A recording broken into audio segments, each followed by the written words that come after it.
corruption, fraud, and abuse at home and abroad. And I've been honored to work with Senator Graham and Senator Bennett on this bill, or the draft bill that we're working on. So, Lindsay, in particular, thank you for your tireless efforts and insights. A lot of this began during Codell McCain when we were in Munich, as we were briefed that the decision to cross the border into Ukraine had been made by Vladimir Putin. And so there's a legacy effect of our friend John in all of this as well. And I hope we can get this bill across the finish line soon. The situation we're in is that America is engaged in a growing clash of civilizations. The clash is between democracy and rule of law on one side and kleptocracy and corruption on the other. Freedom House recently marked the 15th consecutive year of decline in global freedom. That decline is hastened by corruption. The dark economy that enables international corruption is a national security threat to the United States of America. From drug trafficking to the arms trade to terrorism, the international dark economy supports it all. Vladimir Putin's brutal, unjustified, and illegal invasion of Ukraine launched a campaign of destruction, subjecting civilians in once vibrant cities to hellish shelling and war crimes like rape and extrajudicial killing. Democracies across the world are answering Ukraine's call for aid. Arms are pouring into the country to help Ukraine force out the invaders and later rebuild. Congress has passed over $50 billion in defense assistance and humanitarian aid. But in this era of hybrid threats, where state and non-state actors merge and enemies deploy armies of lawyers and shell companies, in addition to guns and bombs, traditional tools of deterrence are no longer enough. Key to this deterrence effort is sanctions, to punish those who give aid and comfort to the Putin regime. Russia's policies are inextricably linked to the interests of its corrupt billionaire oligarchs. Vladimir Putin, much like a mob boss, props up these criminals in exchange for support and legitimacy, and vice versa. As in many criminal enterprises, these oligarchs launder their dirty money through legitimate businesses and assets. Recognizing this, the Biden administration and its international partners have created new agile task forces to target corrupt oligarchs. One of those bodies, Task Force Kleptocapture, is run by veteran organized crime prosecutor Andrew Adams, who's with us today. Kleptocapture is dedicated to enforcing sanctions and economic countermeasures and has already made a number of stunning seizures. Yet the unprecedented scale of looting and secrecy demands ever nimbler and more creative responses. Congress has work to do. In April, the Biden administration transmitted to Congress a request for a streamlined in rem forfeiture authority that will allow the United States to target high-value assets from Putin's criminals and repurpose oligarchs' playthings into humanitarian aid for the Ukrainian people. Current law isn't flexible enough to allow us to respond effectively to the crisis in Ukraine. For instance, we have no dedicated mechanism to transfer the proceeds of seized oligarch assets to the Ukrainian people. Administrative forfeiture is limited to assets valued at $500,000 or less. Sanctions authorities like the International Emergency Economic Powers Act allow the government only to freeze and not seize assets unless the U.S. is engaged in armed conflict. So we're working on a bipartisan basis to grant the Justice Department needed in rem administrative forfeiture authorities and the ability to transfer assets into a Ukrainian relief fund, all within a sound constitutional and legal framework. As a former U.S. attorney, I get that due process protections are important, but they exist on a spectrum. On one end, foreign enemy combatants during wartime have few rights. On the other end, American criminal defendants in U.S. courts have robust rights. Our framework lands in a responsible place between the two, putting the onus on criminal foreign oligarchs to show up in court to challenge administrative forfeitures, but providing innocent owners a defense and due process protections that the Supreme Court has long held pass muster even in purely domestic applications. And it sunsets after 3 years to provide a trial period. I'm proud of this bill, and I hope we can see it through to provide our government the tools it needs to go after oligarchs' ill-gotten assets and use the proceeds to help the Ukrainian people. I would ask consent to enter into the record two very good explanatory pieces. One, a report from the Organized Crime and Corruption Reporting Project entitled Mysterious Group of Companies Tied to Bank Rossiya Unites Billions of Dollars in Assets Connected to Vladimir Putin. And the second, a Washington Post story entitled Putin's Inner Circle Linked to Offshore Holdings and Tax Havens. Without objection, they will be entered. And I turn to the ranking member, Senator Grassley, for his statement, followed by a statement from Senator Durbin and a statement from Senator Graham. Please proceed. First of all, I thank you for your very strong and appropriate comments, Senator Whitehouse. As we speak, Russia is continuing its lawless and unprovoked invasion of Ukraine. The scourge of this Russian aggression has mercilessly taken the lives of thousands of innocent Ukrainian people. Russian oligarchs are a critical part of Russia's war machine. Oligarchs are the massively wealthy criminal and confidants of Vladimir Putin. These oligarchs amassed obscene fortunes through corrupt dealings with the Russian regime, a regime with no respect for rule of law and shot through with dishonesty, bribery, and greed. Some reports state that there are only about 60 to 70 Russian oligarchs.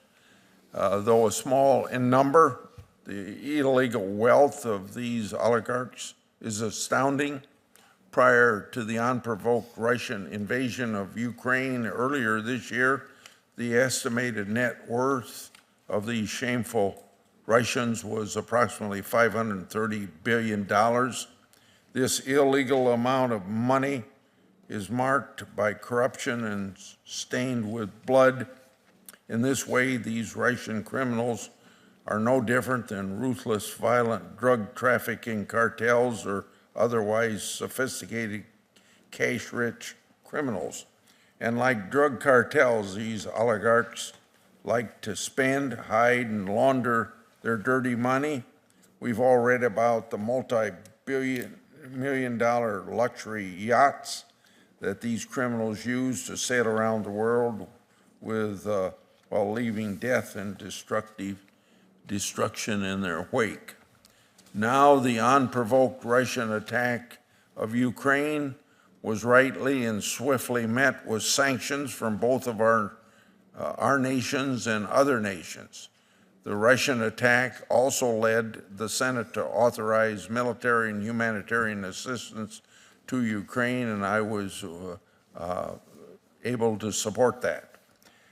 There are other ways our country can help support Ukraine's effort to fight back against Russian aggression. We have several powerful legislative tools that we can deploy against the oligarchs who have corruptly profited from the Putin regime.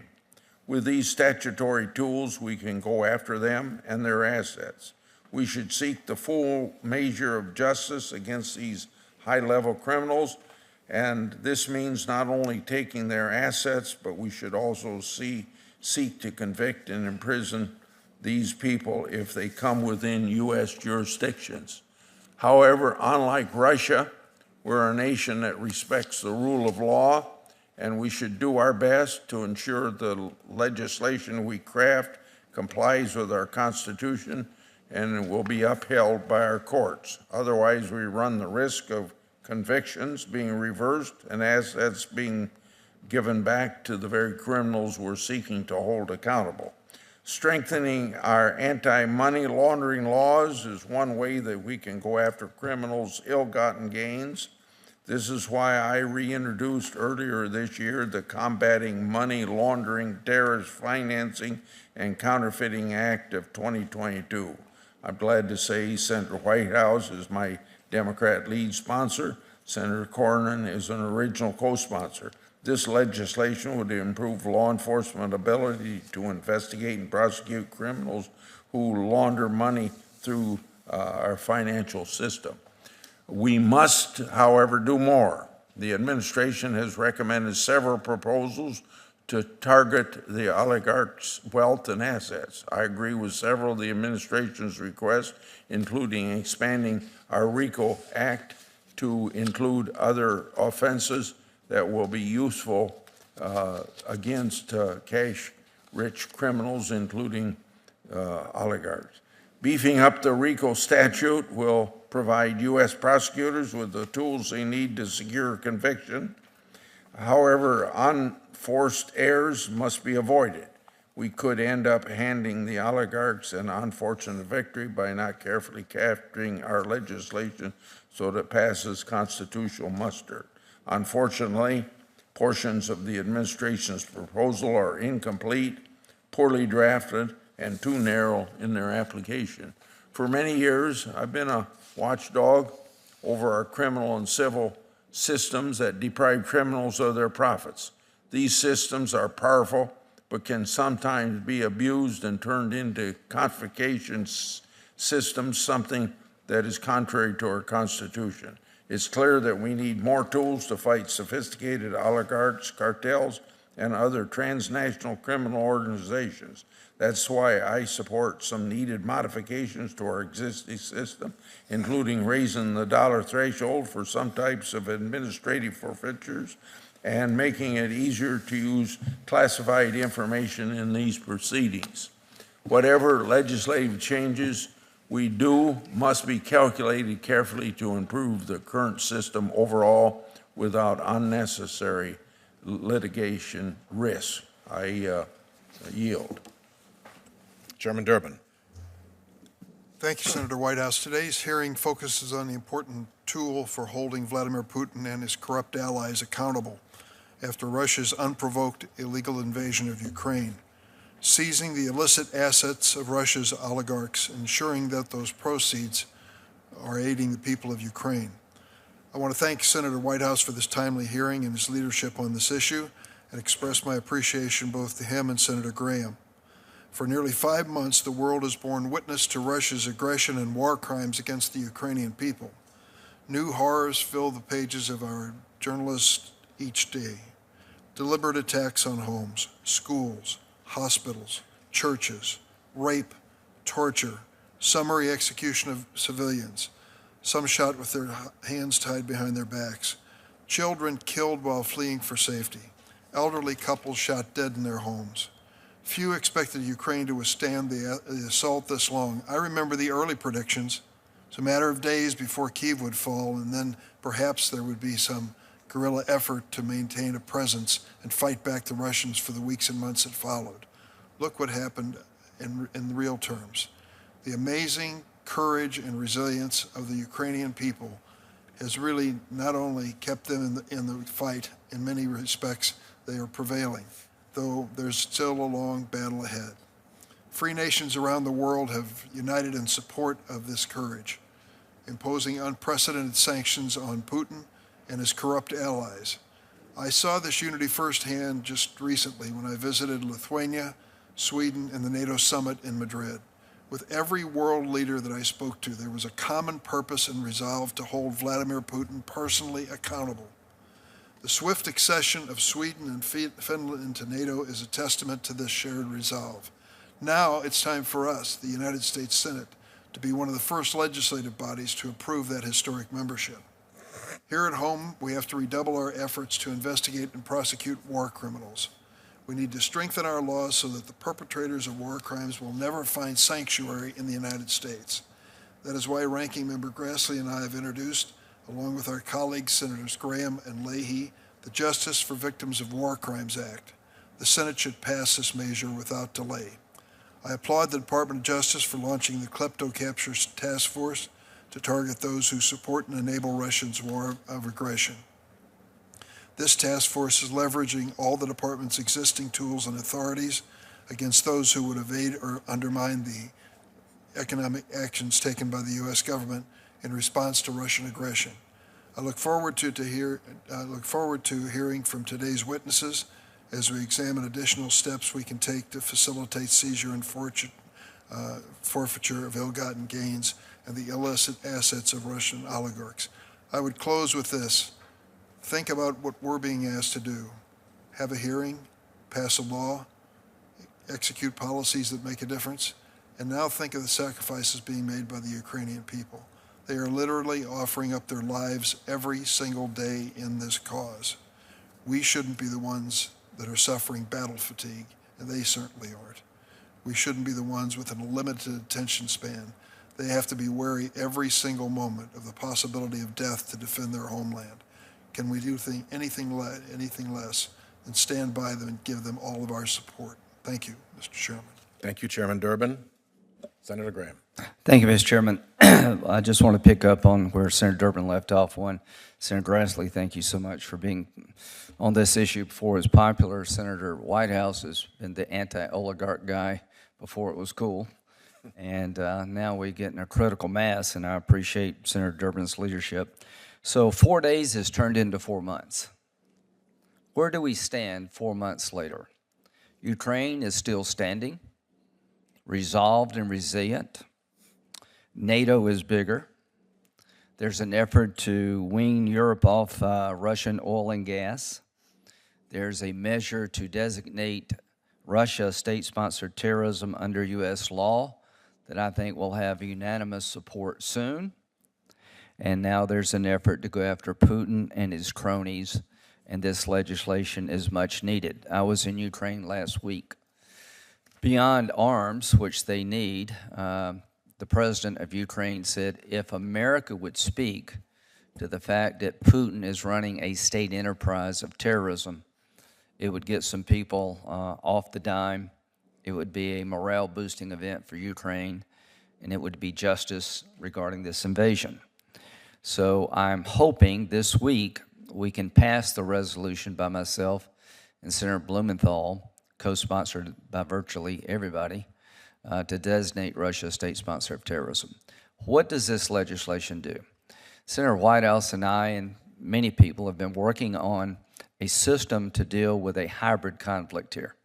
There are no direct American engagement. There are no American boots on the ground, and the Ukrainians are not asking for American soldiers. But we are providing arms and economic assistance because the outcome in Ukraine matters to Europe and the United States wholeheartedly. Russia is a mafia state. I'm often asked, how does this end? Well, there's really only one way for it to end when you think about it. Ukraine still stands as a sovereign democratic nation, and those who have supported this invasion find themselves war criminals in some appropriate international venue, and the people who have benefited from the mafia state of Putin for decades begin to be hunted down. Their luxury life is transferred to the suffering people of Ukraine. This legislation, Mr. Chairman, fits the moment. It allows the Department of Justice to do things that the current law would not allow. And I want to compliment Attorney General Garland and this task force. I think they've done a good job of being focused and serious about trying to regain assets in the hands of oligarchs and transfer them to the benefit of the Ukrainian people. So how does this end? The mafia state in Russia collapses. The people of Russia would be free for the first time in decades from a ruler who could care less about them, who has stolen them blind, and has a maniacal view of rewriting the world map. The last time somebody tried to rewrite the European map, and we did nothing about it, led to a great war. We're on the verge, if we stay focused, of breaking this mafia state. And the best tool available to us in many ways is to go after those who have benefited from the mafia state and have kept Putin propped up. So if you're out there in the oligarch world, we're coming for you. Thank you, Senator Graham. Let me just quickly lay out the mechanics for today's hearing. We'll have two panels of witnesses. After I introduce and swear in Mr. Adams, our witness for the first panel, he will have 5 minutes for his opening statement. We will then turn to questions from senators, and each senator will have 5 minutes, and we will then do the same for the second panel, which will consist of 3 additional witnesses. Our first panel is Andrew Adams. a veteran federal prosecutor who now leads the Justice Department's Task Force Klepto Capture. Mr. Adams comes to us from the Office of the U.S. Attorney for the Southern District of New York, where he was involved in high-profile prosecutions of Russian organized criminal activity. In 2018, he became co-chief of the office's Money Laundering and Transnational Criminal Enterprises Unit, expertise that has proven valuable in his work at the task force. Mr. Adams, thank you for being here. Could you please stand to be sworn in? You affirm that the testimony you're about to give this committee will be the truth, the whole truth, and nothing but the truth. Please be seated. And please deliver your opening statement in 5 minutes. And if you have an additional larger statement, we will accept it for the record.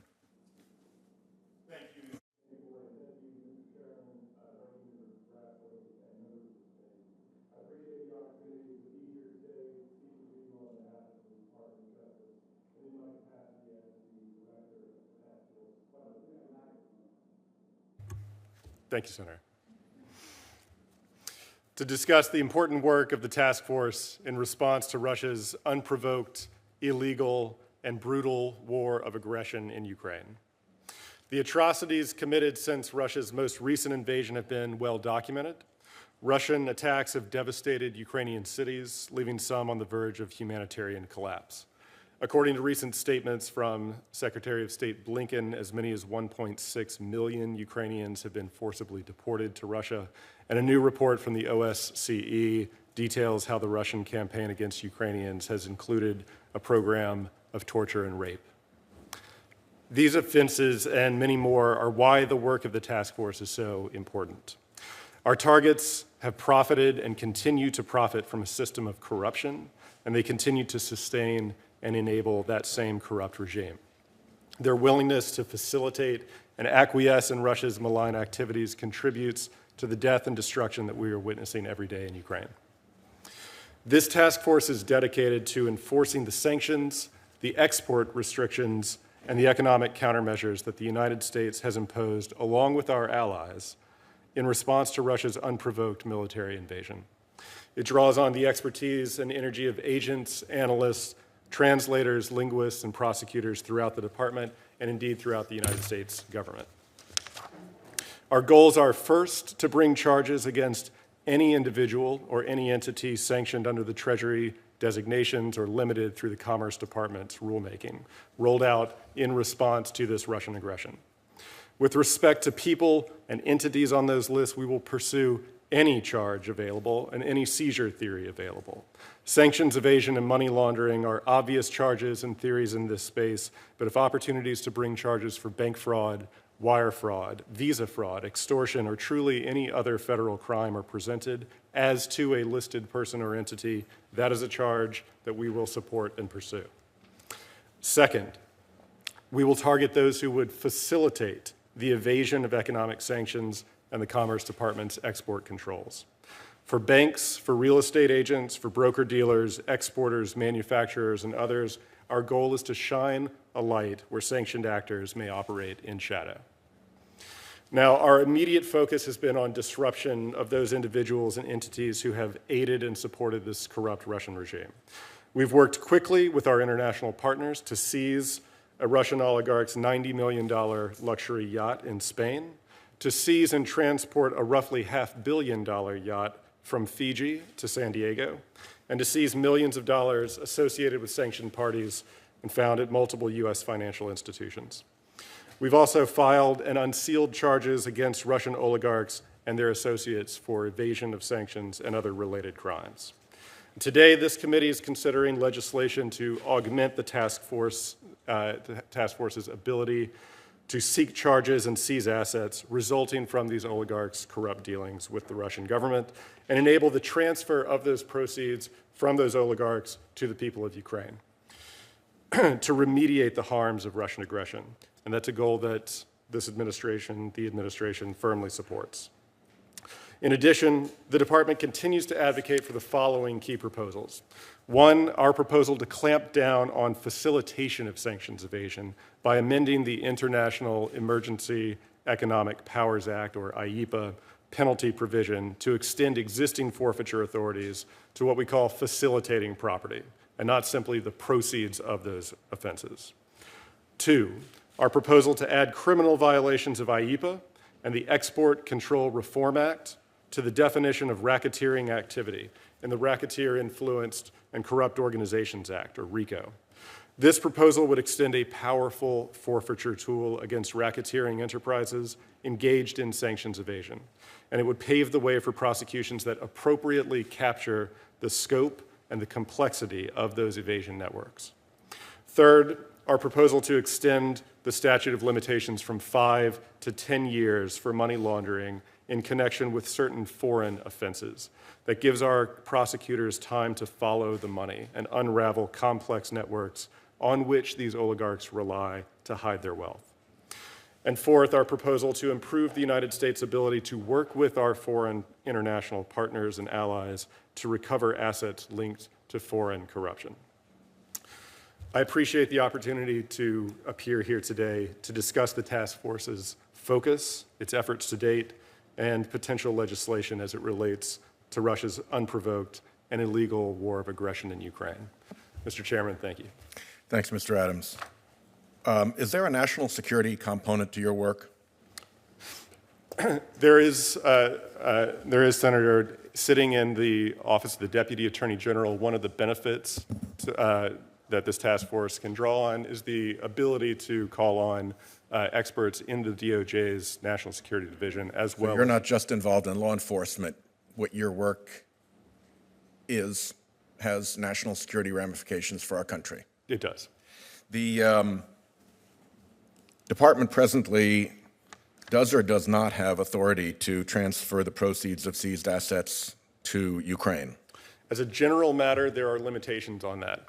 In the broad sense, there are limitations on what forfeited funds can be used for and how they can be directed towards law enforcement aims or crime victims. And in this instance, there are limitations that would prevent most forfeited funds from being provided. So if we provide you with the necessary authorities, you can work with Treasury and State to accelerate the delivery of needed funds to Ukraine. That's correct. Under administrative forfeiture, there is a cap on the assets that can be forfeited at $500,000. As a practical matter, how does that affect your proceedings? Senator, that's correct for most classes of assets, including assets like large luxury yachts or assets that are found in bank accounts. What that means is that with respect to those assets for which administrative forfeiture is not available, what we would do in the department is file a civil forfeiture suit if we were going to pursue civil forfeiture as the mechanism to fully, finally, and permanently divest somebody of their property interests. The other option, of course, is to bring criminal charges and to resolve a criminal case against a particular individual. Let's talk about administrative forfeiture for a minute and the value of proceeding in rem. In rem, for the record, means against the asset itself, does it not? It does, Your Honor. Senator. So it's okay. You've been in court a lot more than you've been That's in correct. Senate hearings. There's very clearly established law that highly mobile assets can be made subject to in rem forfeiture proceedings, correct?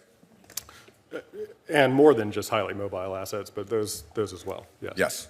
And the kind of assets we're talking about may actually be highly physically mobile themselves, but they also may be highly legally mobile in that their ownership may be screened, say, behind a Cypriot account, which is holding a Cayman Islands corporation assets, which were contributed through a Dakota trust, which are all hidden behind a Panamanian law firm, and all of that is movable by the bad actor. And the way you cut through that is to make it grab the asset based on evidence that it should be seized, and now you're proceeding against the asset, and you no longer have to chase through all those screens. Now the claimants have to come forward themselves to make their case. Is that correct? To put one point on the table there, with respect to seizure of the asset in the first instance, and this is true in administrative forfeiture proceedings as they exist today, what we need to do is go to court. We have to show probable cause that an asset is forfeitable in the first instance. And what that may mean, what that often means, is piercing through those levels of opaque financial networks at the outset. Afterwards, if you go through the administrative forfeiture route, then you're correct. We provide notice and to give the opportunity for owners to come forward and make a claim if they wish to put their name in association with a particular asset. And conceivably, say, the skipper of a Oligarchs yacht could provide testimony, yeah, actually, this belongs to this guy. He's the guy who comes all the time, and we know him to be the owner, and that would be enough to begin proceedings. Similarly, evidence that comes out of the intelligence community could provide evidence to begin proceedings, correct? Yes, with of course, there are limitations on what we can do with classified information, but generally, yes. And certainly in terms of releasing it. In the due process area, none of this authority begins without a presidential declaration, the authority we're working on right now. I'm sorry, the draft legislation that Correct. you're working on, my understanding is that the draft includes a presidential declaration. Yep. And you don't start these things without some initial evidence of ownership to begin with, correct? Correct. Again, as I understand the proposal. You might call that predication. Sorry to interrupt, but my clock's running out. Not at all. The predication has to exist, and what I have seen essentially maintains the requirement that the Department of Justice seek seizure. What that means is that there needs to be a probable cause showing to a judge before this process begins. And at the end of the day, there is a judicial proceeding with the asset as the subject of that proceeding, and anybody who wishes to make a claim to that asset, to say that they're an innocent owner, can come forward, subject themselves to cross-examination, testify under oath, and provide legitimate proof of ownership. There is, in fact, solid due process in this proceeding. What I have seen is that there is an opportunity first to come forward after notice in an administrative hearing, and the ability to challenge administrative findings in front of an independent court afterwards. My time's up. Thank you very much. I turn to Chairman Grassley. I'm going to refer to the fact sheet and 5 legislative proposals, of which one of them is the expansion of RICO by adding various sanctions sections to predicate offense in RICO statute. How would these expanded RICO tools allow your task force to not only better target oligarchs' wealth, but also target oligarchs themselves, as well as other sophisticated criminal networks? Thank you, Senator Grassley. There are 2 responses there. The first is with respect to the forfeiture provisions of RICO. They are expansive, and they meet the scope of the networks and the scope of the enterprises that are often targeted through racketeering prosecutions. They allow for the forfeiture of not merely proceeds of an offense, but the property of the illegal racketeering enterprise itself at a high level. The second has to do with what the prosecutions look like at the end of the day if we end in a criminal prosecution. The ability to bring a racketeering prosecution is essentially the ability to bring a single case, a single charge that wraps its arms around all aspects of an illegal enterprise. And in cases where one of those enterprises may be involved in sanctions evasion as one of the predicate crimes of that enterprise, it gives prosecutors the ability essentially to tell the whole story to a jury when presenting that case. Okay. I noted 5 proposals you addressed were critical to the department's efforts. The administration's fact sheet lists 6 proposals, including one that addressed expansive property-taking powers. DOJ's communications seem to only mention this expansive provision in passing, or in some cases ignore it entirely. Additionally, we've been using our existing laws to target the illicit wealth of other high-level international criminals. But now, instead of making use of the laws we have in place for international criminals, the administration proposes a special kind of process addressed only to Russian oligarchs, which invites litigation risk and intense judicial scrutiny. So, first of all, when looking at the fact sheet, it seems the administration's expanded provision to take property is least important when compared to the other proposals like enhancing RICO. What's the most important of all the changes DOJ's in your perspective? Thank you, Senator. From our perspective, from DOJ's perspective and mine, these go essentially as a package. There's no silver bullet among the 6 proposals, and I wouldn't characterize one as more important than another. The administrative forfeiture proposal is one of many that will give this task force and the department expanded tools to take aim at this oligarch set. Why do Russian oligarchs need a special statute? Thank you, Senator. I think that the current crisis really shines a bright spotlight on a particular problem at a particular moment in history. What we are looking to do is respond as robustly, as forcefully, as muscularly as possible to a particular crisis at a particular time. Would, instead of a special statute, would it be better to make improvements to the current process that will be useful against all other criminals like drug kingpins or anybody else you might want to think of? So, Senator, we're happy to have additional conversations about what legislation may look like. From our perspective, what we are looking for are these additional powers in order to take aim at these assets, take aim at these oligarchs, and happy to talk generally about the way in which we arrive at that ultimate goal. I'll yield back my time.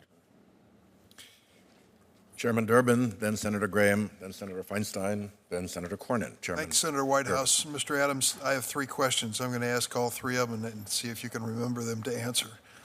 First, we've made a lot of noise about this oligarchs' assets cause and changing our laws and our resolve.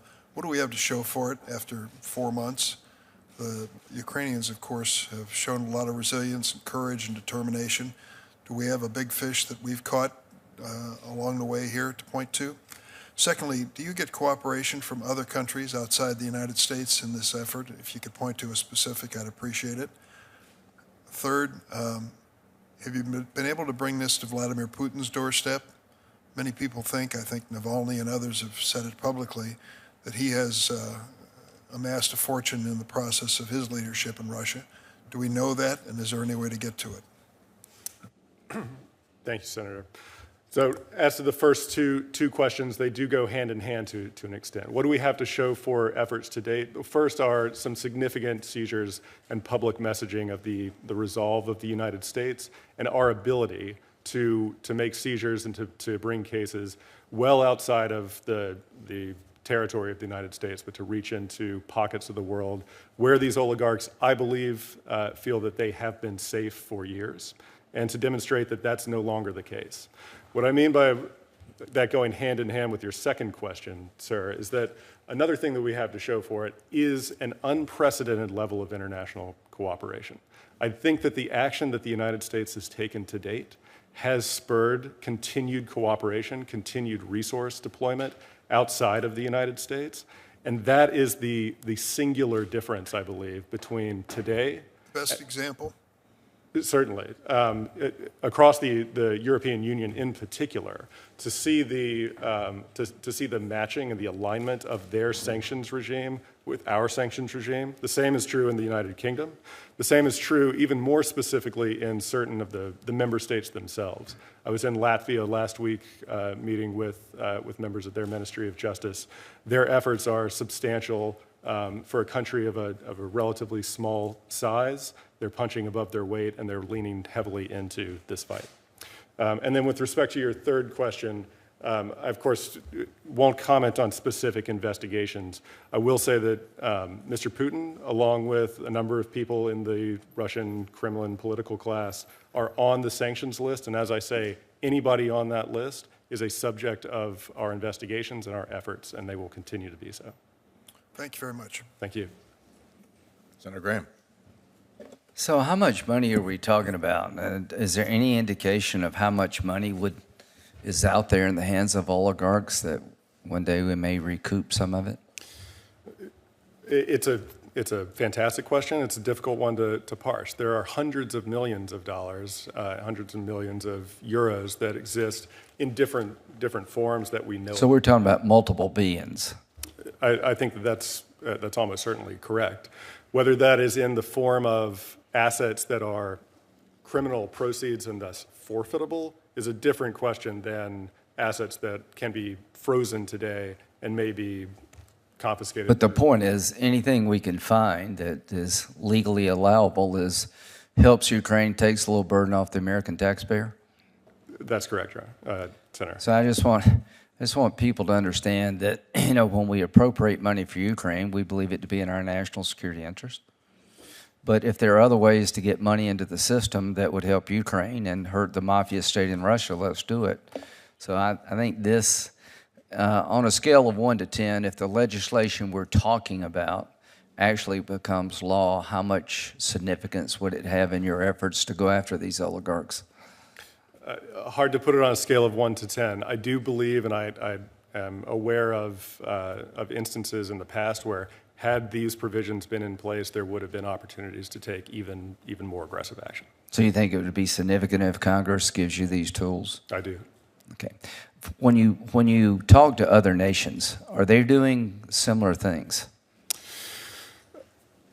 The answer is yes, and it varies depending on who we're talking. Can I suggest something? We have a sort of a NATO effort here to help Ukraine. What I would suggest you do is, if we can get our act together here and give you these tools, that you sit down with our NATO allies, the ones who've been most involved, see if we can come up with sort of an international approach to this, so that it's just not us, it's not the United States trying to do this, it's sort of the civilized world. Take your task force idea and internationalize it. Does that make sense? It does, Senator, and indeed there are people around the world who are thinking along exactly the same lines. So how about this? Why don't you get back to us in the next 3 or 4 weeks, if you can, and give us, the committee, an update about where you stand with this effort. And most of us travel the world, know some folks around the world. I would gladly pick up the phone and call somebody if it would aid your cause to get them to replicate what we're doing.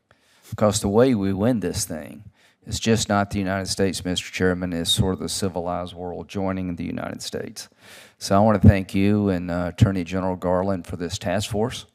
I think you're onto something, and I believe if we pass this legislation, you'll have more tools to get this done sooner rather than later. Thank you. Thank you. Senator Feinstein, then Senator Cornyn. Thanks very much, Mr. Chairman. Good morning. Good morning. Since the creation of the klepto-captive task force, the Department of Justice has announced several high-profile asset seizures. This includes the seizures of yachts valued at $300 million and $90 million, both of which were owned by Russian oligarchs. I understand that some of these assets have now traveled many miles to the United States. I also hear that the administration hopes to liquidate these seized assets and to use the funds from them to provide continued support to the people of Ukraine, which I personally would welcome. Can you elaborate on the process for transporting and storing these seized assets? And could you share any information that you're able to about the government's current plans to liquidate these assets? How much are they, where are they, and what's likely to happen? Thank you, Senator. Yes, I can elaborate on the mechanisms for transport, at least at a relatively high level, without getting into the specifics of the particular boats. We rely on expertise from really across the U.S. government to do this. It is a resource-intensive effort, and it's one that requires prosecutors here in Washington. It requires prosecutors in some instances in extremely far-flung places, and it requires expertise on behalf of the Marshals Service for assisting with the maintenance and the transport of vessels, the Coast Guard in some instances, and truly pockets of the government that may not come immediately to people's mind. Once here, the question is really how do we maintain these vessels in order to maximize the liquidation value at the end of the day. There is a market for yachts. There is no market for moldering yachts, and so we have to take care to make sure that we're maintaining that value. So just tell us what happens to them, the assets. So in the interim between a seizure and ultimate order of forfeiture, at which point we can start marketing any asset. So I'm sorry. how much is there, and how does the money go out? So currently, as a result of an appropriation earlier this year, we have $67 million dedicated to the task force work, and a part of that is dedicated to this sort of maintenance, this kind of maintenance issue. And the way that goes out really depends on the asset that we're talking about. With respect to a yacht that's too large to dry dock, that's a very different sort of question than a boat that's significantly smaller or a piece of artwork that may be stored in a much cheaper way. Can you give us the total amount of transferred assets once they come to this country? How big is the transfer? To date, what we have actually brought into the United States is the Amadea, which is the yacht that was seized in Fiji earlier this year. We have made seizures elsewhere around the world. That's the asset that has been transported into the United States. And as you say, it's roughly a $500 million vessel. So the total value of all the assets seized is $500,000? I can't believe that. No, sorry. $500 million for that, billion with a B for that asset in particular. Right, that sounds better. Yeah, absolutely. Beyond that, there have been seizures of financial assets in the form of bank accounts and stock holdings. Those obviously are essentially costless to maintain until we get to the final forfeiture. Where I'm going with this, it seems to me that the sale and relocation of assets is a very big deal. And I'm just wondering who makes those decisions. It is an enormously challenging logistical problem. It's one that the Department of Justice, along with specifically people in the Marshals Service, people in the Treasury Department, work together to achieve a sale at the end of a forfeiture proceeding. Is there a specific entity set up to handle these assets? How big are they that come into the country?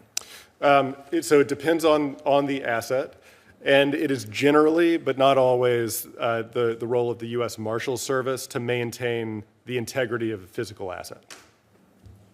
How big are the assets that come into the country?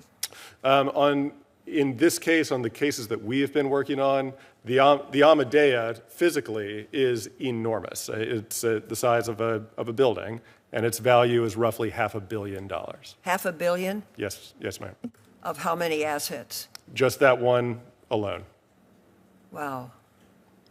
Thank you, Mr. Chairman. Thank you, Senator. Senator Cornyn, then Senator Klobuchar. Thank you, Mr. Adams. Is part of your portfolio to make sure that sanctions that have been issued by the United States government cannot be evaded? Absolutely. We're looking to plug the holes. And it's come to my attention that Russia is exploiting a loophole in Western sanctions by selling large stockpiles of gold to buy high-value currency in order to avoid the negative impact of sanctions on the ruble. The European Union foreign ministers added gold to the list of their banned Russian imports as part of a series of tweaks on Monday to their sanctions against Russia. Is this an area that you all are involved in, or concerned about? So the question of what gets sanctioned and the economic countermeasures themselves is generally a question that is undertaken in the first instance by the Treasury Department or the Commerce Department. They consult with the Department of Justice, of course. But the sort of core concern there, should we sanction gold, should we sanction any other commodity, is one that is generally led by Treasury or Commerce. What we do have our eye on, however, are sanction evasion networks. In some instances, what that may mean is the laundering of the proceeds of evasion through a commodity, whether the commodity is sanctioned or not. Well, Mr. Maduro in Venezuela has perfected the art of evading U.S. sanctions by selling gold, and this is an area that I know the Treasury Department is trying to address, but there are other authorities that I think could be added to what Treasury is doing. Wouldn't contradict it, would supplement those authorities, which would maybe have a more effective outcome. I just want to ask about the predicate for seizure of these assets.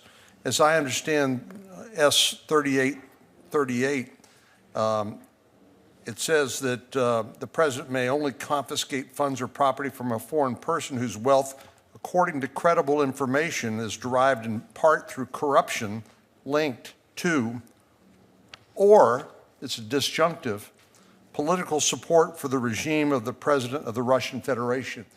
Is it your understanding that the legislation would authorize seizure of these assets for political support for the regime of the president of the Russian Federation without proof of any other fact? Thank you, Senator. I don't have the particular language directly in front of me. My understanding is generally that the impetus and the precondition for seizure is a tie to criminal activity or corrupt activity. Well, that would be consistent with civil forfeiture regimes used at the federal and state level under current law, correct? That's correct, and current law requires that there be a tie to criminal activity. Well, I agree with Senator Graham's characterization of the Russian Federation as a mafia state. There's no question in my mind about that.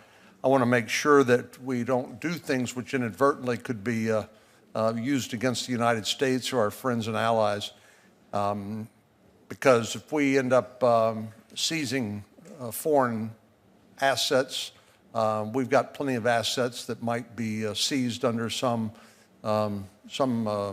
theory or rationale. So I think as long as it's tied to proof of a crime, you're on solid ground. But if it's a more vague or amorphous predicate, then I am concerned about that. Are you concerned about reciprocity, that maybe the Russian Federation or some other foreign government might turn the tables on the United States and seize U.S. property?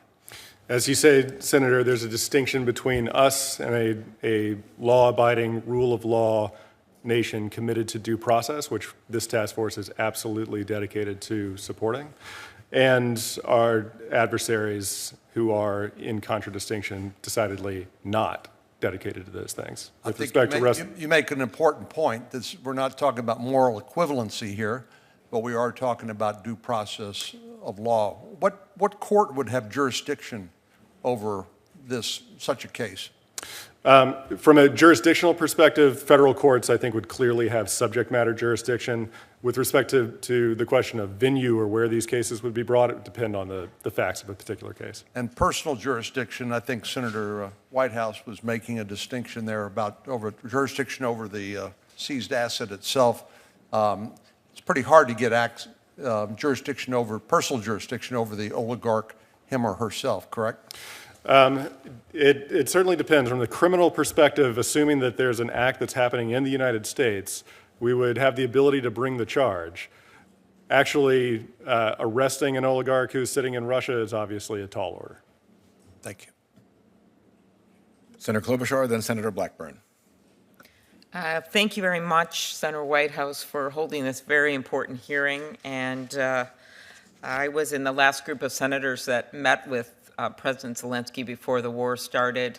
I am devoted to helping Ukraine, and I'm horrified by the inhuman barbarism of Vladimir Putin. And I thank my colleagues on both sides of the aisle that are working on this. And now I've been banned from Russia, like many people up here, so I'm even more interested in seeing what we can get here in terms of making it very clear that they shouldn't be able to keep these assets. So in May, Congress passed the Ukraine Supplemental Appropriations Act. As you know, this included funding for your task force.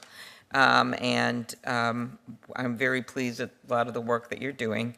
Can you talk about what ways the Russian oligarchs who are tied to Vladimir Putin have attempted to hide illegal assets or otherwise evade sanctions? What have you seen in terms of their conduct? Thank you, Senator. The degree of creativity in that respect is vast. So there are a number of different typologies for laundering and for hiding. You very often see, as Senator Whitehouse pointed out earlier, layer upon layer of opaque shell companies, sham corporations, et cetera, essentially skipping from jurisdiction to jurisdiction around the world. That's one way in which these assets are hidden. Others is to use that same structure and then purchase certain kinds of movable or relatively stable in value assets. So we see efforts to purchase real estate, purchase artworks, really any asset in which you can park a good deal of value and feel secure that it won't dissipate over time. Okay. How has the task force engaged not only with those directly targeted by the sanctions, but against those who are aiding them? Well, I think the strongest way in which we've interacted with them is by indicting them, and we'll continue to do so. It's absolutely a priority, and I think potentially the key priority in the mid to long term to be pursuing these anti-money laundering cases, to be pursuing cases against actors who would help to evade export controls in particular. Yes. Those efforts go well beyond the list of people who are sanctioned. We're talking about essentially professionals who are happy to take a paycheck in order to help you move your money. Mm-hmm. Under current law, the government can seize and pursue forfeiture of items valued, you've discussed, more than $500,000 only after conducting forfeiture proceedings in court, while items valued less than $500,000, excuse me, can be seized without prior authorization from a court. What are some of the challenges that the task force faces as a result of the limitations? And in addition to the proposal that measures that Senators Whitehouse and Graham are developing, are there other ways Congress can work with the DOJ to ensure that the facilitators are held accountable? Thank you, Senator. I do want respectfully to make one point and one clarification. Sure. Even in the administrative forfeiture provisions that exist today and in the provisions that I think are under discussion today, you have to go to court. You have to have a probable cause finding in order to seize the asset. Once seized, once I go get a warrant from a judge in Manhattan and take it to the bank, serve it on the bank, get the money in hand, then the question is, can I proceed through administrative forfeiture or can I go through a I appreciate that your review that there is due process. So absolutely. Thank you for that. Okay, so could we go forward about changes that could be helpful? So with respect to the proposals to expand the ability to pursue administrative forfeiture, at least to some class of assets, as the legislation under consideration does, that would be useful, at least with respect to that relatively narrow, extremely valuable band of assets. The proposals that the Department, the administration put forth as a package, I think, will further our mission. Okay, thank you. Thank you, Senator Klobuchar. Senator Blackburn. Thank you, Mr. Chairman, and thank you for your time today. We appreciate that. You've talked a lot about the assets and the sales. How do we make certain, and what is your process for ensuring that those funds go to humanitarian aid in Ukraine? Thank you, Senator. It's incredibly important to make that those efforts to get those funds and then to have that insurance in place. What we were talking about today generally is having the ability, the power through statute to make that sort of transfer, which we need in order to facilitate it in the first instance. And then the question about how to do that smartly, how to do that in a way that will be useful, be impactful, be safe and secure, is one. Basically, you need fast action from Congress to put that in place. That's correct, Senator. Okay. Thank you. Let me ask you about you talked a little bit about RICO with Senator Grassley and the enhancements that you're doing there with the money laundering. So these proposals that would aid in the prosecution and the asset forfeitures for Russia, is that going to extend to other high-level cash-rich criminals like the cartels or like the Chinese Communist Party and those syndicates? The proposals that I'm familiar with aim at adding essentially sanctions violations and export control violations to the list of RICO predicates. So to that extent, it's talking about a particular kind of crime, but it's not. So you don't see this being applied to other cash-rich criminals? Cash-rich criminals are sanctioned in other in other contexts as well. All right. Let me ask you about this. Listening to you talk today, I've thought about and looked up. Putin made $100 billion the first days of the war, the first 100 days of the war in Ukraine. And Senator Cornyn asked you about gold and gold sales. And what you're talking about, what you responded to Senator Graham, is all the forfeitures together are a few billion. So what would be more effective? Going after American energy production and bolstering that to take care of us and our allies so that we're not talking to authoritarian regimes, or the Biden proposal of going after the oligarchs and going after giving the gift of Nord Stream 2 to Putin.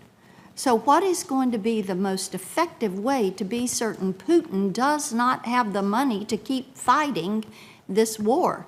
Is it the peanuts, comparatively, that are coming from asset forfeitures, or is it going to be to change that energy policy? Thank you, Senator.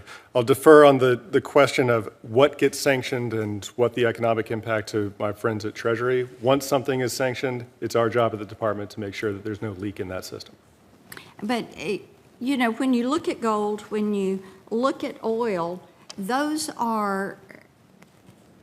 is where you get the greatest effect, sanctioning, making certain that Russia, which is basically a big gas station with an army, does not have the ability to sell that oil, and making certain that we are not dealing with the communist Chinese, we're not dealing with Venezuela, we're not dealing with Iran when it comes to energy policy. Thank you, Mr. Chairman.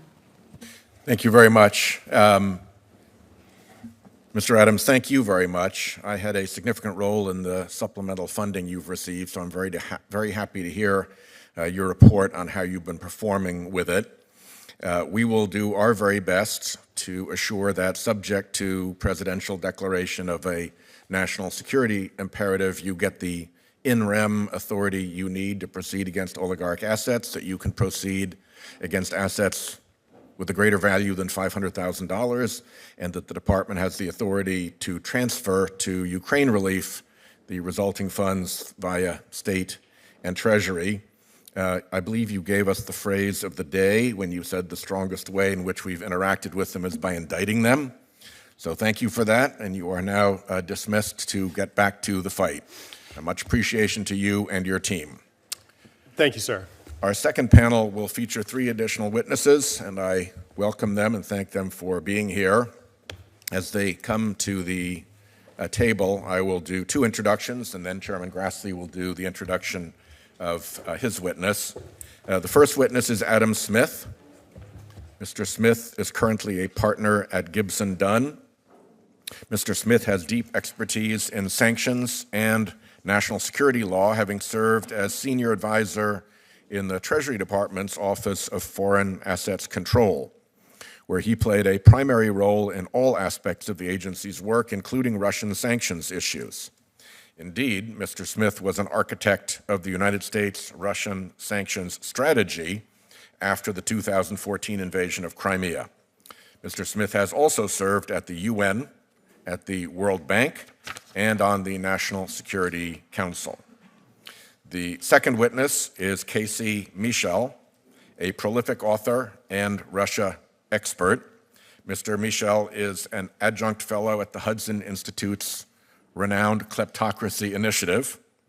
He is the author of American Kleptocracy: How the U.S. Created the World's Greatest Money Laundering Scheme in History, and his writing has appeared in Foreign Affairs, Foreign Policy, and The Atlantic, among others. He has also consulted for a number of high-profile organizations, including the German Marshall Fund and the Nuclear Threat Initiative. And I now revert to Senator Grassley to introduce University of Virginia law professor Paul Stephen. Paul Stephen is the John C. Jeffries Jr. Distinguished Professor of Law and the David H. Ibikin Research Professor of Law at the University of Virginia. He's taught and written about the Soviet Union and Russia, as well as foreign relation law of the United States, for all of his 43 years at Virginia faculty.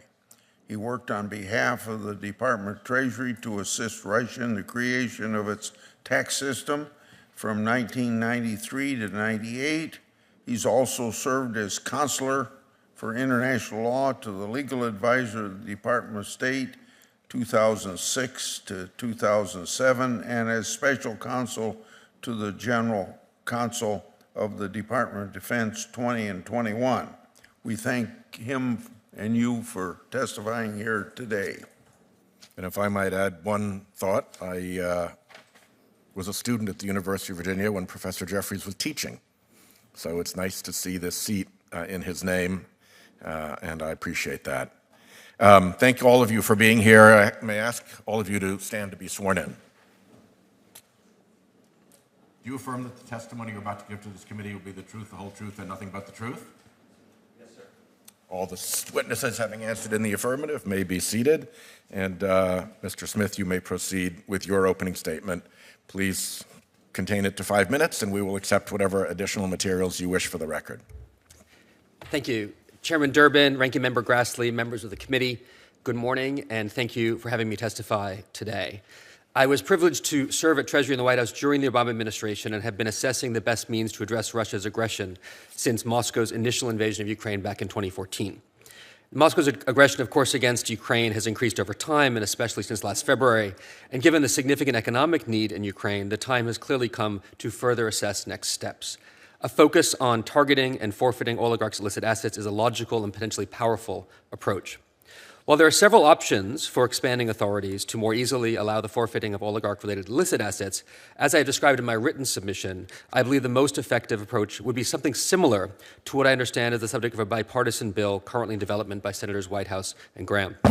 This calls for Congress to augment the executive's existing seizure and forfeiture authorities with a highly targeted, sunsetting, standalone authorization that provides broader in-rem administrative forfeiture along with robust post-seizure due process protection. Such a proposal furthers core policy interests regarding Russia and combating corruption, while simultaneously remaining steadfast to our commitment to rule of law and encouraging critical multilateral support for our efforts. I'd like to use the remainder of my time to respond to two of the most common questions I've heard about such proposals. First, why should we focus on oligarch assets? And second, why do we need a new law? The question regarding oligarch assets is reasonable, and as Mr. Michel, I think, will talk about, sort of the badness of the oligarchs is pretty clear. But there's another component, because there are many experts who have pointed to other asset sources that we might actually want to pursue.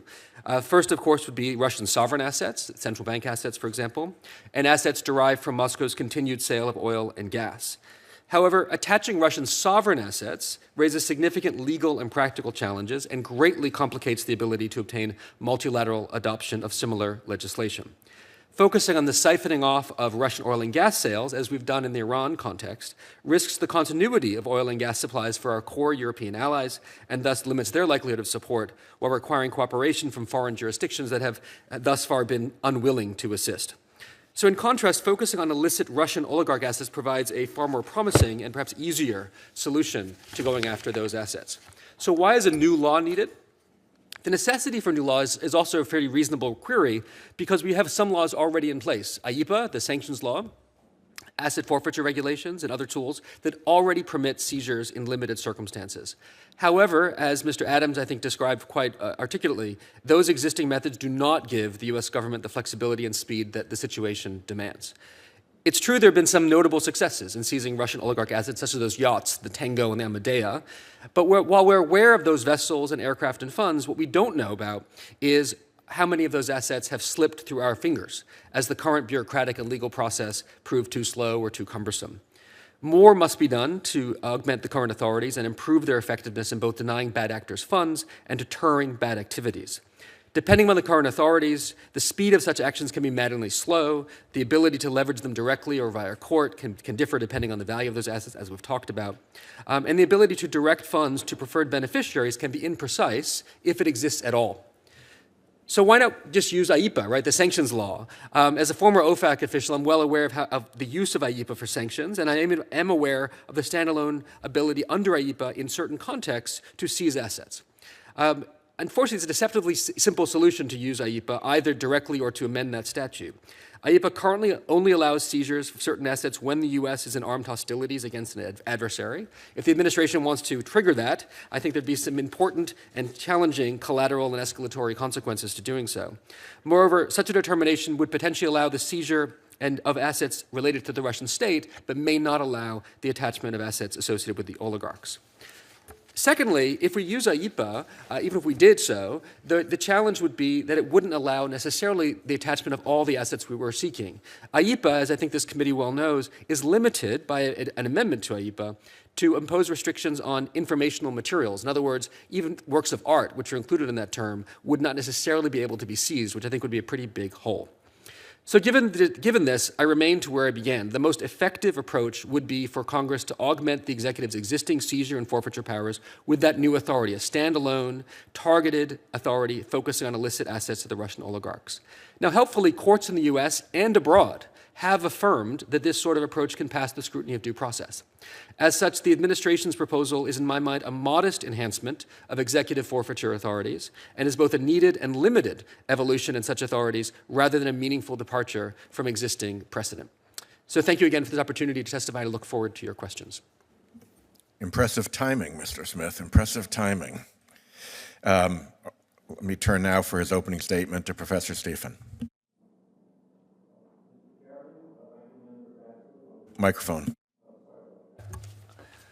Mr. Chairman, Ranking Member Grassley, other distinguished members of this committee, good morning. It is a great honor to appear before you. I will try to be both succinct and helpful.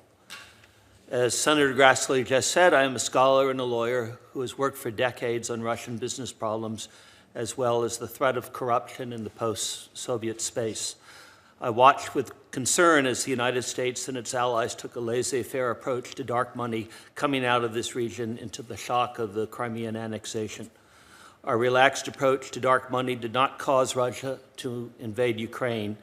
It did, though, contribute to the conditions that made Russia's reckless and grossly illegal war possible. I hope that some good will come out of this tragedy. That includes strengthening the legal tools available to our government to keep the United States and our allies from becoming a safe harbor for the fruits of kleptocracy. As my prepared statement indicates, I support the lion's share of the Biden administration's legislative proposals, using RICO, the money laundering statute, and civil forfeiture to bolster enforcement of the International Emergency Economic Powers Act, as well as the Export Control Reform Act and the Arms Export Control Act, will deter sanctions busting. Not only will the owners of frozen assets face greater penalties, but others will refuse to do business with them because of the risk of RICO and money laundering liability. These measures will apply not only to the present crisis, but the future international emergencies and other high-level criminals such as terrorists and drug cartels. I will focus here on my few areas of concern. Three aspects of the legislation are constitutionally problematic and thus risk rejection or restrictive interpretation by the courts. This committee should not create a risk of oligarch victories in court, which will have a demoralizing effect on this worthy project. My written statement also identifies a couple of technical problems with the proposed statutory language that may lead to confusion and legal instability. My concerns rest on 6 points. First, the due process clause of the Fifth Amendment protects foreign-owned property located in the United States. Second, civil forfeiture of property does not itself violate the Constitution, but the process must meet constitutional requirements. I think, by the way, there's full agreement among all the witnesses today on these points.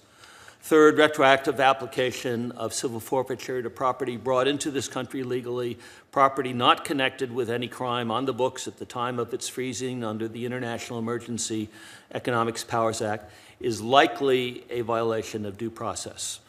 I emphasize the word likely. I think the law is unclear. I'm making a prediction, but the Supreme Court does not consult with me as to what it does. Fourth, the proposed legislation appears to greatly expand federal criminal jurisdiction in ways that may have significant unintended consequences and are unnecessary to achieve the administration's goals. Fifth, the legislation may not, I emphasize the word may, it's a concern about clarity here, may not do enough to give its targets constitutionally adequate notice of civil forfeiture proceedings. Six, any violations of due process also could have repercussions under international law. This would undermine the efforts of the United States for nearly a century to bolster the international law protection of foreign-owned property. I would be happy to answer any of your questions about these points, the technical problems with the proposed legislative language that I identify in my written statement, or anything else of interest to you. Thank you very much, Professor Stephen. Mr. Michel. Thank you so much for this invitation. It's an honor to be here today, especially among such esteemed colleagues. Just over 30 years ago, as the Berlin Wall fell and communism crumbled around Eastern Europe, there was an idea that broader market reforms would cement the democratic trajectories of these new countries, especially in places like Russia. There was this overriding theory at the time that capital was apolitical, and that these new open markets could solve decades-long tensions between Moscow and the West. That this new free flow of finance could help welcome the Kremlin into a global embrace. This was Western policy for years after the Soviet collapse. Open markets and easy finance could fix the ills still following the Cold War. It was the overriding theory, even as signs began clearly pointing in the opposite direction. Even as the Kremlin transformed from nascent democracy into full-throated dictatorship, even as Moscow began reinvading and carving up former colonies, destroying countries it once occupied, and even as oligarchs rose around the Kremlin claiming they were simple businessmen just looking to make savvy investments, even as they seized billions of dollars from the Russian populace and then used that money to do the Kremlin's bidding. For years, instead of recognizing the Kremlin for the kind of malign imperialist regime that it's long been, you heard voices across the West claiming that Putin's regime was simply misunderstood and that the oligarchs surrounding Putin were just simple businessmen that we should welcome with open arms, claiming that we had to continue providing financial services for the Kremlin and for all of the oligarchs operating billions on behalf of the Russian dictator, all in order to transform Russia into some kind of eventual democracy. Throughout all of this, the idea remained the same, that capital could fix this and that opening the doors to Russian officials and Russian oligarchs was the best way to repair that relationship. It was a nice thought, but it was also a fantasy.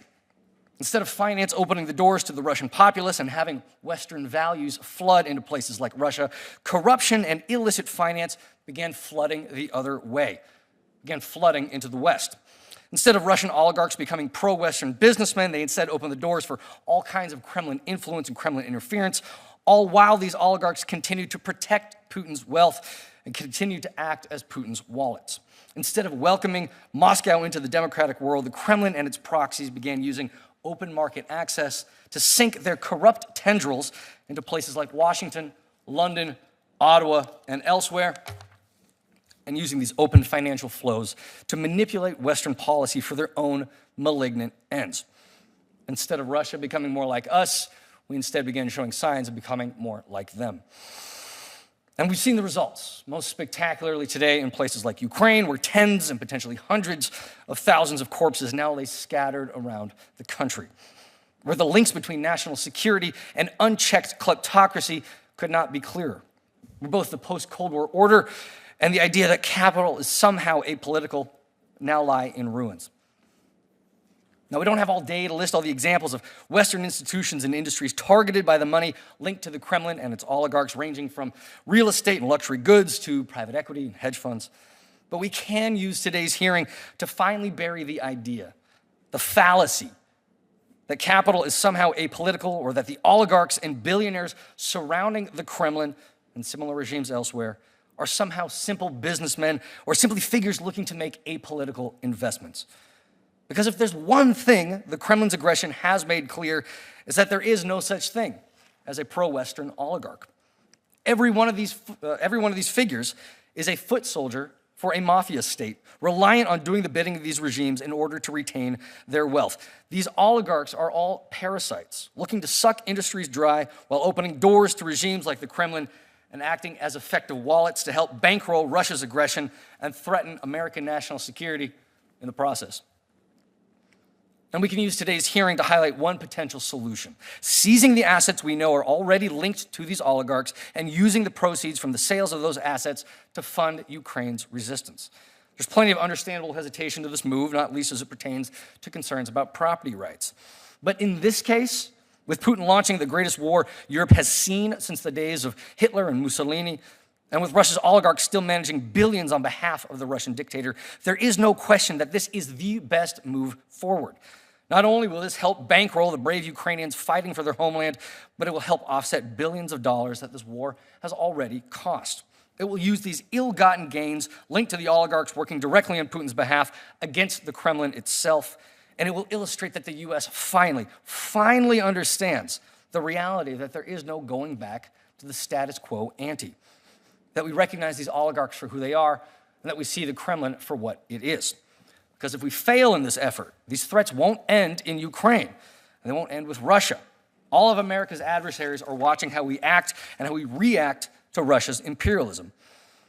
And if they see we can be bought off once more, that we're happy to keep the doors of malign finance open, funding the worst regimes on this planet, then Ukraine won't be the example of where the tide turned. Instead, it will be the example of what's in store for the rest of us. Thanks, Mr. Michel. Mr. Smith, I'd like to ask you a little bit about the value and importance of in-rem forfeiture. And I'll note that I'm informed a little bit by the Department of Justice's experience dealing with cyber botnets. Cyber botnets were attacking things all over the internet.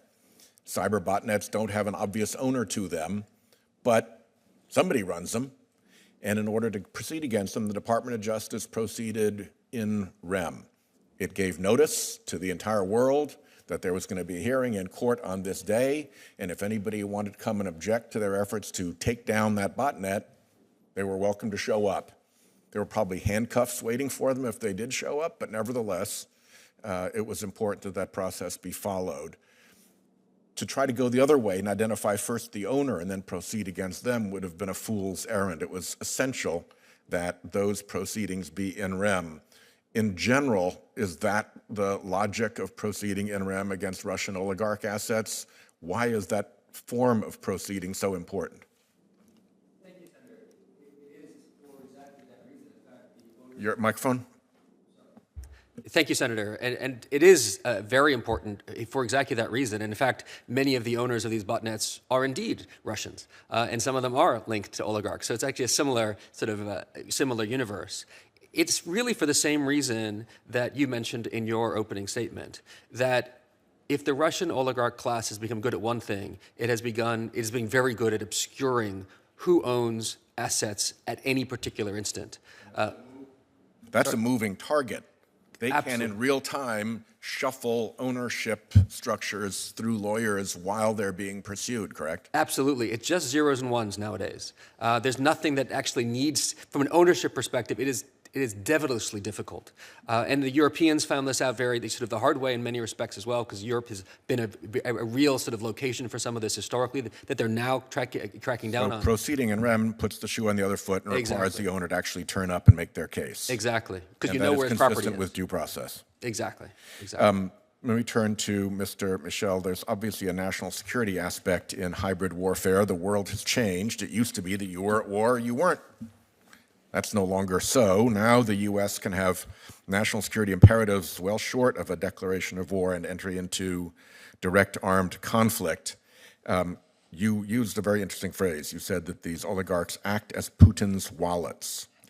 Can you describe what you meant by that and what the national security implications of that are for the United States? Yeah, absolutely, Senator. That's obviously a fantastic question. These oligarchs are not independent businessmen. These are not men, and they are all men who created companies and industries on their own. They are those who swept in following the collapse of the Soviet Union, seized former Soviet-held assets at fire sale price, and now owe their wealth to their links to the Russian government, in this case, President Putin himself.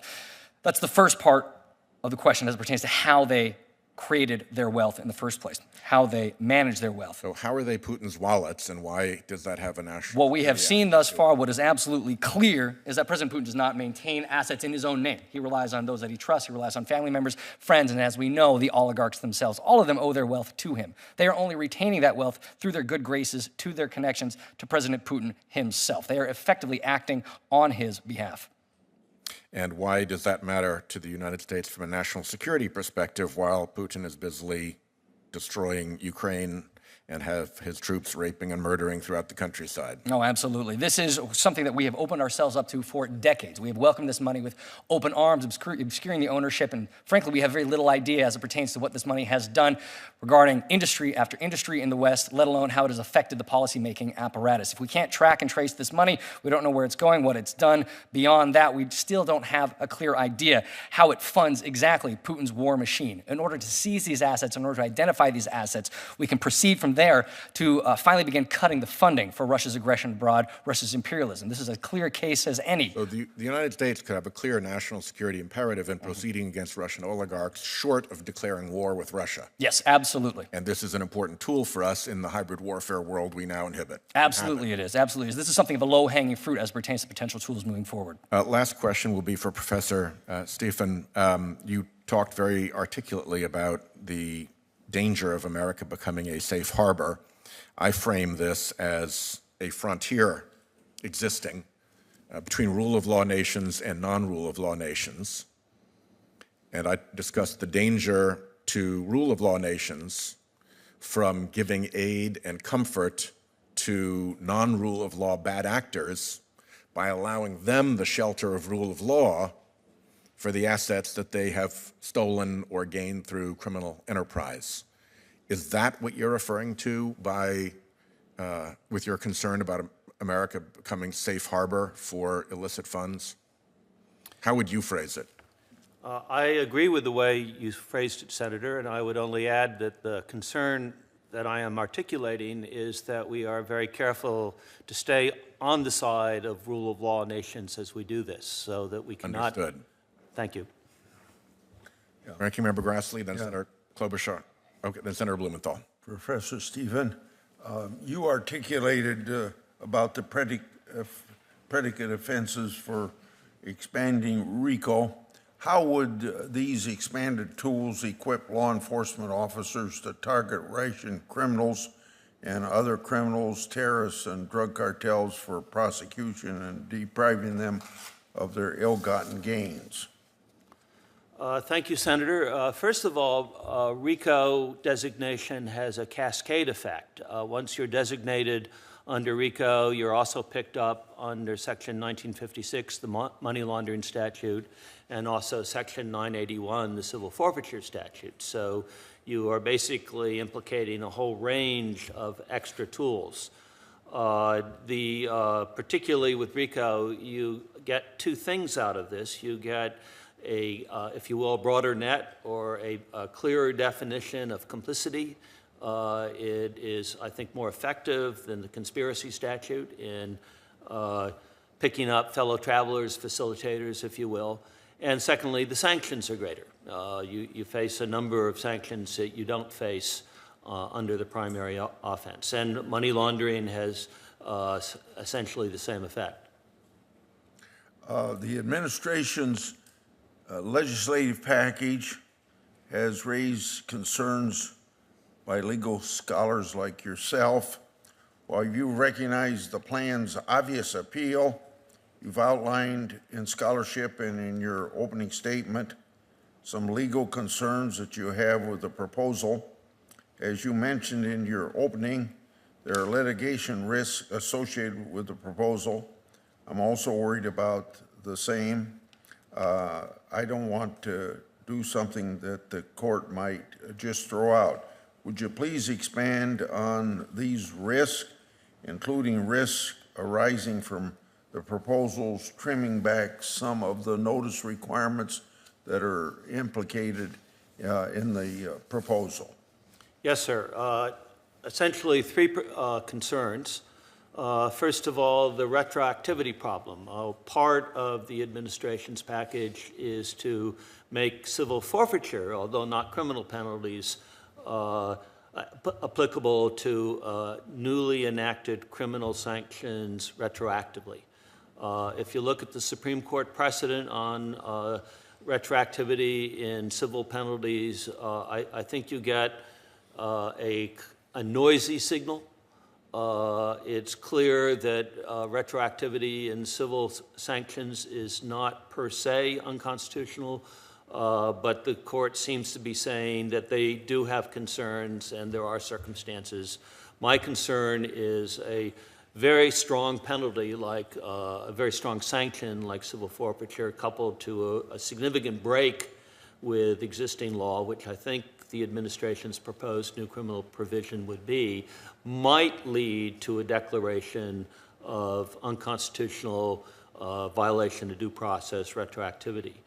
The criminal proposal also proposes, as I read it, unless I misread it, universal jurisdiction over some offenses. That's to say, it doesn't matter who did it or where they did it, as long as they did it, U.S. asserts criminal jurisdiction over that. I'm not sure that's unconstitutional. There are academics out there and a few lower courts that suggest that universal jurisdiction, absent a few narrow areas, might be unconstitutional. I happen to disagree with that, and the restatement disagrees with that, but it's a risk out there that has to be taken care of. And then finally, the notice point that you raised. The problem I have with the legislation is it's simply not clear as to when the rules that we now use for notice, particularly under Federal Rule, Civil Procedure Supplemental Rule 5, applies to these proceedings and when it's called off.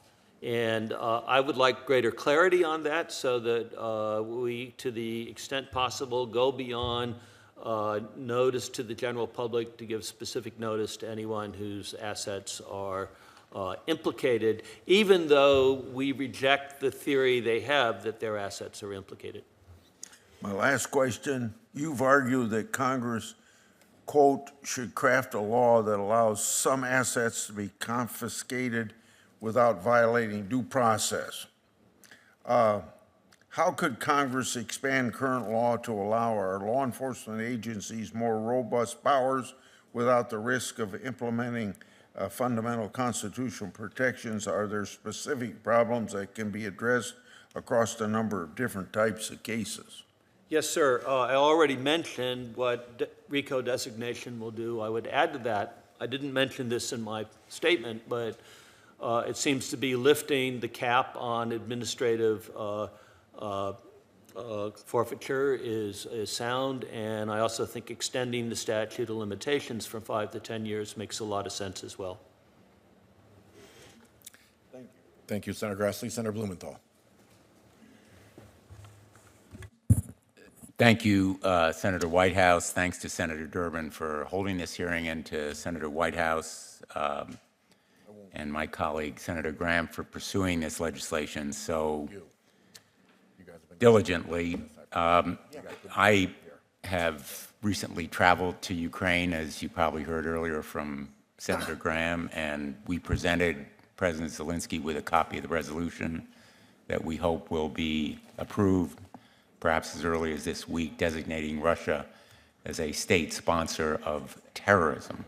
This resolution will have very practical effects in potentially enabling stronger sanctions against Russia,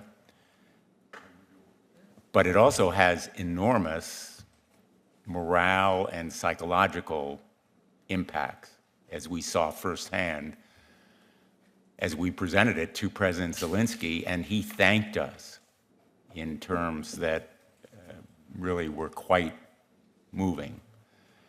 And so I think this issue of asset forfeiture and seizure has implications beyond just the material loss to the oligarchs and the benefits materially to Ukraine in terms of those assets being provided to assist them.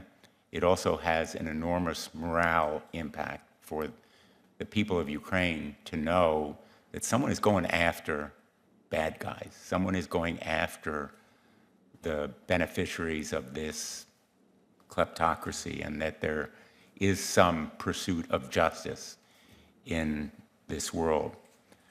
I appreciate the reception that we received from Ukrainians. Senator Graham and I, when we visited, very briefly, we were on the ground maybe 9 hours, but I think as Americans, we tend to underestimate the moral force of what we do. You know, people talk about it as soft power, but it is very, very real and tangible to the people of Ukraine and others around the world when they see the United States acting as a force for justice and not just talking about it on the floor of the Senate, but actually doing it. So let me ask you, Mr. Michel, if you were to target individuals, if you were to name some of the prime targets that this new law could be used to pursue, who would be at the top of your list? Senator, that's a fantastic question. The unfortunate reality is there may be too many names to list right now in this hearing, but certainly top of the list, there are some of the most well-known Russian oligarchic figures like Roman Abramovich, who I think many may be familiar with at this point, not least for his former ownership of one of the leading United Kingdom football clubs. These are figures like Vladimir Potanin, who up until just a few months ago was enjoying a seat on the board of the Council on Foreign Relations and still isn't yet sanctioned by the United States of America, despite being, as according to Forbes, the wealthiest Russian oligarch to date. You know, there's, I'll be happy to compile a further list of figures. As we well know, this goes on for dozens, if not hundreds, of individuals worth hundreds of billions of dollars.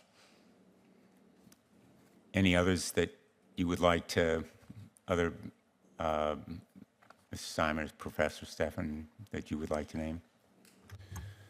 Senator, I served as the government's expert witness in its criminal proceeding against a group of Russians, including oligarchs, and the principal figure there was a man named Prigozhin, sometimes known as Putin's chef, and certainly the U.S. criminal indictment against him suggests that we have a case against him already, so he should be on that list. Mr. Smith? I'm not sure, Mr. Senator, if I have any names, but if I may say, the soft power you mentioned is effective not just for Ukrainians, but also for Russians. That is, the average Russian who may be against Mr. Putin, I think, can look at our acts and get some comfort as well. Get some concern that Russia is being viewed as sort of a pariah state that it is, but also get some comfort that that justice is what we're seeking for, and our target is not against Russia per se, but against the oligarchs and the leadership thereof. Thank you. Very good point. Thanks, Mr. Chairman.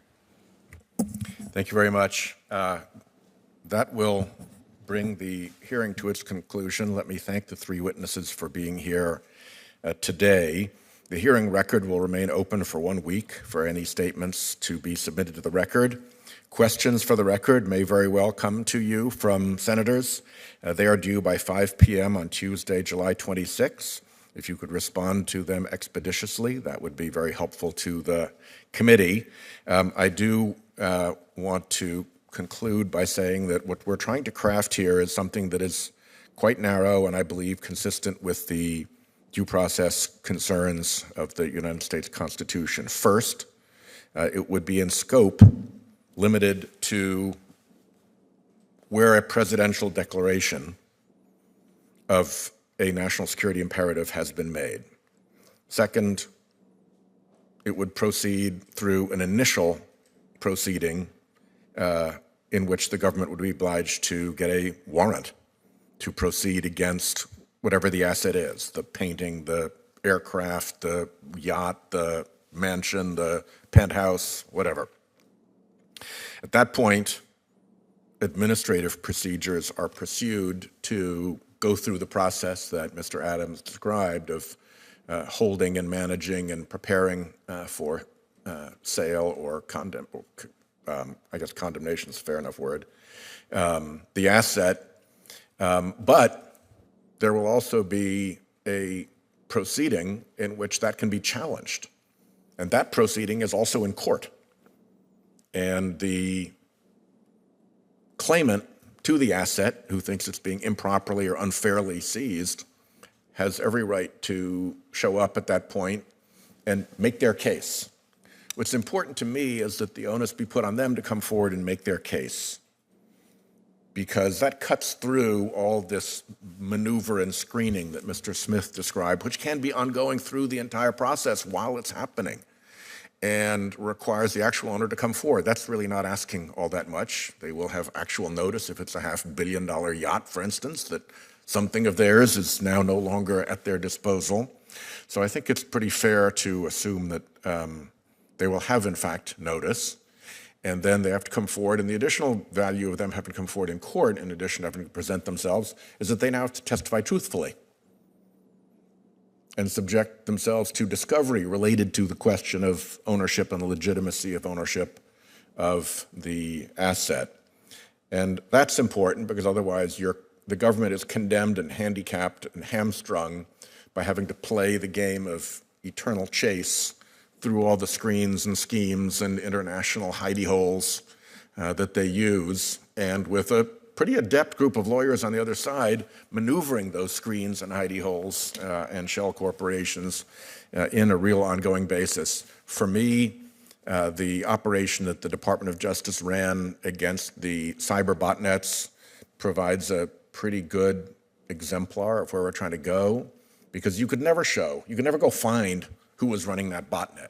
Wasn't going to happen, but it is there.